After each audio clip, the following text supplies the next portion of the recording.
Welcome to AnimeFan Narrations, Solo Leveling, Episode 16, Chapter 67, Part 1. Yep, compared to the wealthy kids from prestigious schools, I get along much better with my friends from a regular college. Jinwoo smiled and nodded as Yoo Jinho talked. It fit well with the impression he had of the young man. Here, Hyungnim. Yoo Jinho poured Jinwoo a shot of soju. You too?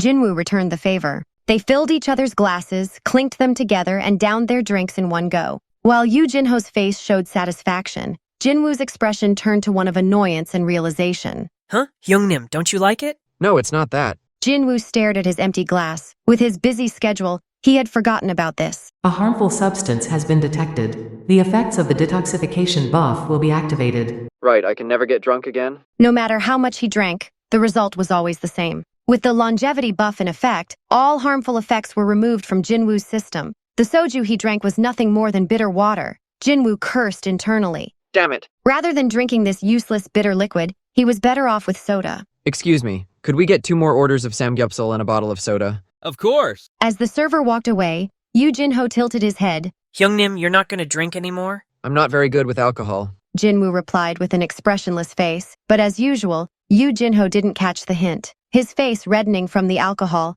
the young man smiled foolishly. Even Hyungnim has a human side. Yoo Jinho gave Jinwoo a strange look, but Jinwoo ignored it. It's not the first time he's been odd. However, Jinwoo was curious about one thing. So what's your plan now? When the serious question came up, Yoo Jinho suddenly sat up straight, like someone at a job interview. After taking a simple written test at the association, I'll get my Guildmaster license, Hyungnim. With it, I'll try to make a deal with my father. Determination filled the young man's eyes. He had invested a lot of his own money into this plan. Backing out wasn't an option. And I have my promise to Hyungnim. That building he promised to Jinwoo. He could only keep that promise if he convinced his father to hand over the Guildmaster position. Meanwhile, Jinwoo was rather relaxed about the whole situation. Getting that 30 billion won building would be nice, but... That was just the beginning. His real goal was leveling up. And with the 20 C-rank dungeons he had cleared with Yoo Jinho, he achieved that goal multiple times. The result? Kim Cheol, an A-ranker with contract fees likely in the billions, was knocked out by Jinwoo with a single hit. That means I'll earn at least as much as that jerk. Great abilities naturally lead to great income. Jinwoo didn't need to worry about money. Because of this, his face was carefree. As Jinwoo smiled, reminiscing about the past few days, Yoo Jinho asked, What about you, Hyungnim? What's your plan now? Me? Was it something he shouldn't have asked? Yoo Jinho panicked for a moment, but relaxed when Jinwoo softened his expression. I'll be out of contact for a while. There's somewhere I need to go. Upon hearing this, a noticeable frown appeared on Yoo Jinho's face. He looked like a puppy abandoned on the road and drained his glass. Yoo Jinho set his glass down on the table with a loud thud. Fueled by the liquid courage, the young man spoke up. Hyungnim, if I'm just a nuisance to you, please tell me. I won't bother you anymore. This brat... It seemed Jinho had misunderstood Jinwoo's comment about being out of contact. Jinwoo scratched his temple and asked, Jinho, Yes, Hyungnim. what am I to you? Unable to answer immediately, Jinho's eyes looked up at the ceiling. To me, Jinho's eyes looked up at the ceiling. I have an older brother about 10 years older than me, Hyungnim. Jinwoo had heard about him, Yoo Myung-han's firstborn, Yoo Jin-sung. My Hyung doesn't really like me. Honestly, I've probably spent more time with you in the past few days than I have with my brother in my whole life. Compared to my older brother, you saved my life and helped me with my plans. Yoo Jinho looked at Jinwoo with clear eyes. To me, Hyungnim feels more like an older brother than my real brother. He was still scared of Jinwoo at times, but the memories he had made with Jinwoo over the past few days were unforgettable.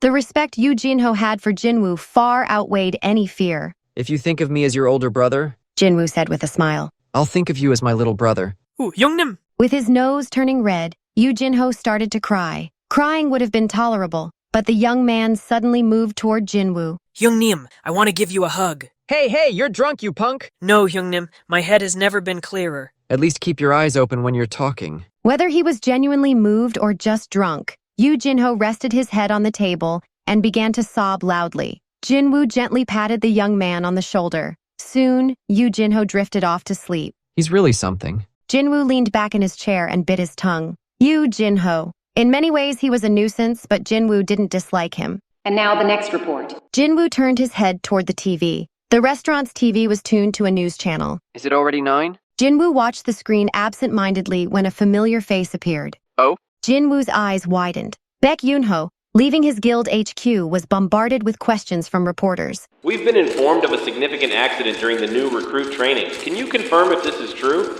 We've received reports that all the high-ranking hunters perished, while only the low-ranking hunters survived. Do you have any comments on this? There are claims that an unidentified helper saved the survivors. What are your thoughts on this? The S-ranker tried to ignore the reporters, but eventually gave in. The association has already looked into the incident. While it is true that an accident occurred during the training, there was no involvement from an outside helper.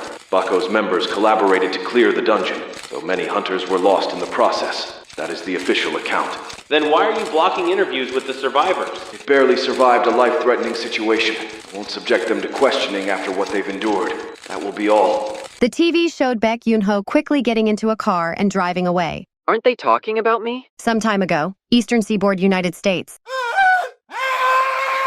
James collapsed to the ground. With no strength left in his legs, he crawled on the floor to escape, but realized he had reached a dead end. All hope left the American. Oh my God! The dungeon they were in this time was classified as A rank. A team with the necessary power level had been assembled to tackle the dungeon, but they were all taken down. To be precise, they were all knocked unconscious. Unbelievable! With his back to the wall, James tried to catch his breath, shaking his head in disbelief. It was indeed an extraordinary event. Upon entering the dungeon, the team found it completely devoid of magic beasts. An empty dungeon? Is that even possible? Then where did the magic power we detected outside come from? The hunters were collectively baffled. But beyond this peculiar situation, something even more astonishing awaited them in the boss room. There was a single magic beast there, one that looked exactly like a human. This lone enemy had knocked out the entire team. To say it was powerful would be an understatement. Only James managed to barely escape the boss room. Wait, was all the magic power we sensed outside coming from just that one magic beast? The A-rank classification was based on the magic power leaking from the gate outside. Normally, that magic power would be the total from all the magic beasts in the dungeon. This time, there was just one creature emitting all that power. Impossible. Oh, come on. That magic beast had appeared again, off in the distance. Ah! Ouch, my ears. The magic beast, no, the Asian man with unkempt hair and beard, scratched his head. James's screams turned into a groan. The mysterious man stood in front of the American, hands on his hips. I mean, why'd you attack me like that? I told you, I'm not a magic beast. I'm human. James was at a loss, unable to comprehend the man before him. His complexion grew paler by the second. The Asian man observed the terrified American, unsure of his next move. He let out a heavy sigh. It's not like you Yankees can understand me. Despite this, he made an effort to communicate. He crouched down to James's eye level and attempted to speak as kindly as he could. Hey. The man tried to recall the few English phrases he knew. I'm Korean. He enunciated as clearly as he could. I want to go home. Solo Leveling Chapter 68, Part 1. It was unprecedented news. A living person had emerged from a dungeon. The Federal Bureau of Hunters, FBH, was alerted for an emergency. The deputy director of the FBH arrived at the interrogation room, standing behind a one-way mirror, observing an Asian man in handcuffs on the other side. Is that him? Yes, sir. He looks human to me. I agree, sir. Indeed, if he tidied up his unruly hair and beard, he would look like an ordinary middle-aged Asian man. Did he say anything about himself? He claims he's a hunter from South Korea. South Korea? Yes, sir. How did a South Korean hunter come out of a dungeon on the other side of the world? He says he was trapped in the dungeon 10 years ago when the gate closed before he could get out. And when he opened his eyes, he was in the States? That's what he's saying.